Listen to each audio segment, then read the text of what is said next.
अस्सलाम वालेकुम। पीपीएससी ने असिस्टेंट एसएनजीएडी और असिस्टेंट पुलिस की रोल नंबर स्लिप्स इशू कर दी हैं और इनका टेस्ट जो कि क्लब टेस्ट हो रहा है 4 फेजेस में लिया जा रहा है। कुछ टेस्ट 24 को हो रहे हैं और कुछ 1 दिसंबर को हो रहे हैं जो कि मॉर्निंग इवनिंग बैचेस में होंगे और इस तरह ये 4 बैचेस में टेस्ट होंगे। अब सवाल जो कि एस्पायरेंट्स अब ज्यादातर पूछ रहे हैं जो कि थ्रू आउट द ईयर तैयारी नहीं करते रहे कि इस टाइम को हम किस तरह मैक्सिमम यूटिलाइज करें और इसकी तैयारी कर सकें। एक बात तो मैं बताता चलूं क्लियरली है, मैं आपको कन्वे कर दूं कि जीके की प्रिपरेशन 1 मंथ या 2 मंथ का प्रोसेस नहीं है। It's a time taking process और इसको अगर आपने कॉम्प्रिहेंसिव और एक होलिस्टिक अप्रोच के साथ प्रिपेयर करना है तो इसके लिए आपको कुछ टाइम लगेगा। लेकिन ये वीडियो स्पेशली उन लोगों के लिए, उन स्टूडेंट्स के लिए है जो कि सीएसएस की प्रिपरेशन में लग रहे हैं या पीएमएस की प्रिपरेशन के लिए टाइम अपना जो है वो एलोकेट कर चुके थे और उन्होंने वन पेपर की प्रिपरेशन उस तरह नहीं की जिस तरह के होनी चाहिए थी। तो लिहाजा इसमें मैं आपको एक स्मार्ट वे में बताऊंगा कि आप इन दिनों को जो कि अगर जिनका 24th को है उनके लिए 3 से 4 दिन है और जिनका फर्स्ट को ये टेस्ट होगा उनके लिए ऑलमोस्ट 8 से 10 दिन पड़े हुए हैं, तो वो इन डेज को किस तरह यूटिलाइज करके एक अच्छे मार्क्स ले सकते हैं। मैं ये बिल्कुल भी नहीं कहूंगा और आपको कोई एक झूठी उम्मीद दिलाऊं कि आप इसमें प्रिपेयर करके आसानी से एलोकेशन ले लेंगे, लेकिन अगर आप स्मार्ट स्टडी के साथ दिल लगा के मेहनत करते हैं तो हो भी सकता है कि आप अमंग दो एस्पायरेंट्स आ जाएं जो कि इसको क्लियर करके इंटरव्यू के लिए क्वालिफाई कर जाते हैं। सबसे पहले मैं लास्ट ईयर एसएनजीएडी की बात करूं तो लास्ट ईयर जो एसएनजीएडी का पेपर हुआ उसमें इसका मेरिट 62.5 पे रुका और लास्ट ईयर 57 पोस्ट इसकी आई थी और मेरिट जो है वो 62.5 पे क्लोज हुआ है।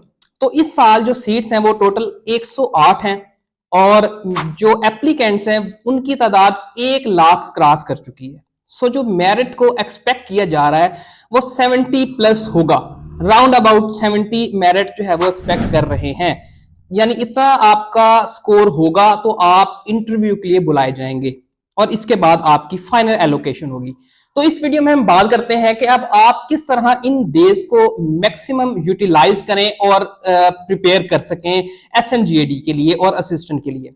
सबसे पहली बात तो ये कोई होलिस्टिक अप्रोच नहीं है, ये मैं आपको बिल्कुल भी रिकमेंड नहीं करूंगा कि आप इसको throughout the year utilise करें। ये जस्ट इन दिनों के लिए है ताकि आप इनके जरिए मैक्सिमम फायदा उठा सकें। सबसे पहले एक बात तो मैं बता दूं कि इसकी कॉम्प्रिहेंसिव प्रिपरेशन के लिए आपको इसके पोर्शन वाइज प्रिपरेशन करनी पड़ती है। पीपीएससी का एक मखसूस एमसीक्यूज बैंक है, वो उसी एमसीक्यूज बैंक में से मुख्तलिफ एमसीक्यूज चेंज करके वो मॉडिफाई करके देता रहता है। तो आप इस टाइम में क्या करेंगे? सबसे पहले तो आपने पास्ट पेपर्स इसके करने हैं। पास्ट पेपर आप 2020 से लेकर 2023-24 तक इसके पास्ट पेपर लें और उसमें से मैं बताता हूं कि कौन से पोर्शंस आपने इंडिविजुअल पास्ट पेपर के अलावा करने हैं और बाकी पोर्शंस जो हैं वो आप पास्ट पेपर में करेंगे। सबसे पहले जो एक पोर्शन है वो मैथ का पोर्शन है। अब पीपीएससी में मैथ के क्वेश्चंस जो हैं वो एज सच रिपीट नहीं होते, लेकिन जो टॉपिक है जैसे कि रेशो का टॉपिक है, परसेंटेज का टॉपिक है या फिर किसी ज्योमेट्री से क्वेश्चन आ जाता है तो वो क्वेश्चन जो है वो सेम होते हैं। तो आपने बजाय इसके कि आप क्वेश्चंस को रट्टा मारें, आप उसका तरीका सीखेंगे। आप मैथ्स के जो जितने भी पोर्शन बनते हैं आप उनको थॉरोली किसी यूट्यूब से, किसी वेबसाइट से, किसी भी मेंटोर से आप उसको अच्छे तरीके से कर दें, क्योंकि पीपीएससी में ऑलमोस्ट मैथ के एमसीक्यूज 8 से 10 आ रहे होते हैं। तो अगर आपका ये पोर्शन सही है तो 8 से 10 मार्क्स आप इसमें अटेन कर सकते हैं। इसके बाद दूसरे पोर्शन की बात करूं तो वो करंट अफेयर्स का पोर्शन है। अब करंट अफेयर भी एक ऐसा टॉपिक होगा जो कि रिपीट नहीं हो रहा होगा हर साल जो है वो न्यू एमसीक्यूज आ रहे होंगे, न्यू इवेंट्स जो है वो इमर्ज हो रहे होते हैं।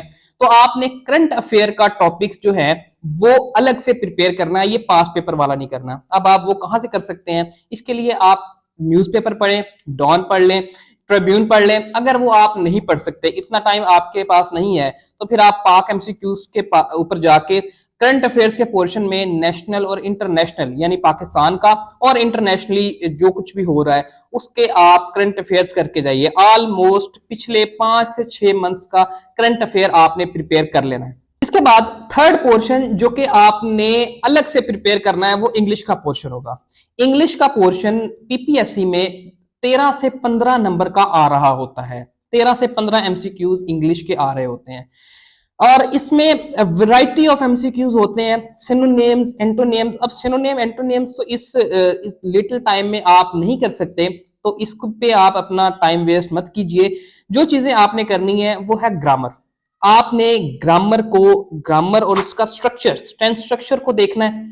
इसके अलावा आपने पैसिव वॉइस, एक्टिव वॉइस करने हैं, आपने डायरेक्ट और इनडायरेक्ट करने हैं और पंक्चुएशन देखनी है। ये टॉपिक्स ग्रामर और ये छोटे छोटे टॉपिक्स करके आप इंग्लिश के पोर्शन में भी अच्छे खासे मार्क्स ले सकते हैं, क्योंकि सिनोनिम और एंटोनिम्स पीपीएससी की कोई बहुत ज्यादा मुश्किल नहीं होती। अगर वो आप पास पेपर्स के भी कर लेते हैं तो शायद आप 5 से 6 में से कोई 2-3 करेक्ट कर लेंगे। तो जी ये 3 पोर्शन है जो आपने अलग से लाजमी तैयार करने हैं। ये पोर्शन आप पीपीएससी के तकरीबन 25 से 30 एमसीक्यूज दे रहे होंगे। तो अगर भी 25 से 30 एमसीक्यूज आपके तैयार हो जाते हैं तो ये आपको बहुत अच्छा मार्जिन देंगे ओवर अदर्स। अब बात करूं दूसरे पोर्शंस की जो कि पीपीएससी के किसी भी पेपर का एक मेजर पोर्शन होते हैं, लेकिन इसके लिए मैं फिर बताता हूं कि that is the smart work. ये कॉम्प्रिहेंसिव नहीं है और ये सिर्फ आपको इस टाइम ड्यूरेशन के लिए फायदा देगी।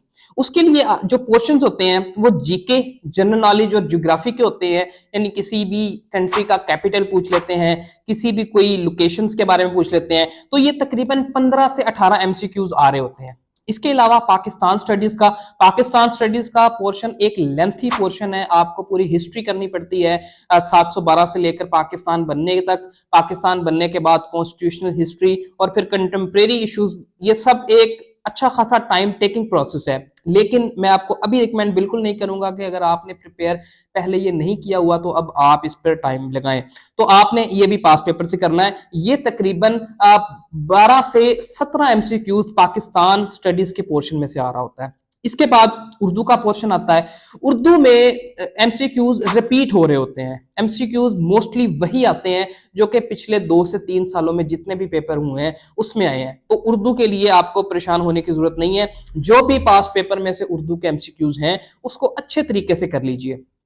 इसके बाद एवरीडे साइंस यानी जनरल साइंस का जो पोर्शन है वो भी 5 से 6 या 7 एमसीक्यूज आ रहे होते हैं। तो जनरल साइंस के स्टूडेंट्स हैं उनके लिए तो ये प्रॉब्लम नहीं होता, लेकिन जो आर्ट्स के और दूसरे सब्जेक्ट्स के हैं तो उनके लिए भी यही रिकमेंडेड है कि वो जनरल साइंस के पास पेपर से ही क्वेश्चन कर लें। इसके बाद इस्लामियत का पोर्शन आता है और कंप्यूटर का पोर्शन आता है। ये भी तकरीबन 10 से 12 नंबर का पोर्शन जो है वो दे रहा होता है। पहले जो मैंने 3 पोर्शन बताए, करंट अफेयर्स का, मैथ्स का और इंग्लिश का, ये आपने अलग से प्रिपेयर करने हैं। जो मैंने आपको स्ट्रेटेजीज बताई है मैथ के लिए, आप किसी भी यूट्यूब चैनल पे चले जाएं, आप उनके थॉरोली उनको प्रैक्टिस करें, क्योंकि मैथ में आपको रट्टा बिल्कुल भी नहीं लगाना, आपने उसका प्रोसीजर समझना है। इंग्लिश के लिए भी आप उसके रूल्स पढ़ें, एक्टिव वॉइस, पैसिव वॉइस करें, ग्रामर का स्ट्रक्चर देखें और करंट अफेयर्स को भी आप उसी तरीके से वेबसाइट से जाके या किसी भी न्यूज़पेपर से देख लें। अब ये जो बाकी पोर्शंस हैं, अब ये बाकी पोर्शन से जो कि तकरीबन 65% आपका पीपीएससी का एक पोर्शन पे कंसिस्ट होते हैं, आप इसमें 2020 से लेकर 2024 तक ये तकरीबन 120 या 30 पेपर बनेंगे जो कि अब तक इसमें हो चुके हैं, यानी ये तकरीबन 10 से 15 हजार एमसीक्यूज होगा। ये टाइम कम है इसके लिए, लेकिन अगर आप अपनी प्लानिंग डे की इस तरह कर लेते हैं कि आप दिन में 12 से 15 घंटे सिर्फ इसी को दें, तो आई होप सो कि आप सारे ना सही लेकिन 60 to 70% इसका पोर्शन कर लेंगे। अगर आप बिल्कुल बिगनर हैं तो आप जस्ट पास पेपर्स को ही करेंगे, जो एमसीक्यूज आया हुआ है उसको पढ़िए, नीचे से उसका जो करेक्ट ऑप्शन है उसको याद कर लीजिए। लेकिन अगर आप बिगनर से एक स्टेप आगे हैं तो फिर आप उसमें वैल्यू एडिशन ये करेंगे कि एक एमसीक्यूज जो आया है और उससे रिलेटेड बाकी एमसीक्यूज आप गूगल पे सर्च कर लें। तो इस तरीके से एक एमसीक्यूज के जब आप पढ़ रहे होंगे उससे आप 2 से 3 एमसीक्यूज कर सकते हैं। So that was the smart technique for that time कि जिससे जो है वो आप अपना मेरिट 60 टू 65 तक लेके जा सकते हैं। मैं फिर बात ये दोबारा करूंगा कि ये कोई कॉम्प्रिहेंसिव टेक्निक नहीं है, it is not a surety कि आपको इससे सक्सेस होगी, लेकिन something is better than nothing. तो अगर ये टाइम आपने मैक्सिमाइज करना है, इसकी यूटिलाइजेशन अच्छे तरीके से करनी है, तो सबसे पहला स्टेप आपका पास्ट पेपर्स है, और पास्ट पेपर में जैसे जो पोर्शन अलग करने हैं वो मैंने आपको बता दिए हैं। तो आप अपना टाइम टेबल इसी तरह स्केड्यूल करें कि पास्ट पेपर को अच्छे तरीके से करें, इसमें वैल्यू एडिशन करें, रिवाइज करें, बार बार उनको पढ़ें। इस तरीके से आप एक अच्छा स्कोर कर सकते हैं, क्योंकि अपने माइंड में आपने यही रखना है कि मेरिट 70 तक जाएगा और आपने 70 तक अपना स्कोर लेके जाना है। अल्लाह ताला आप सबका हामी और नासिर रहे। अल्लाह हाफिज।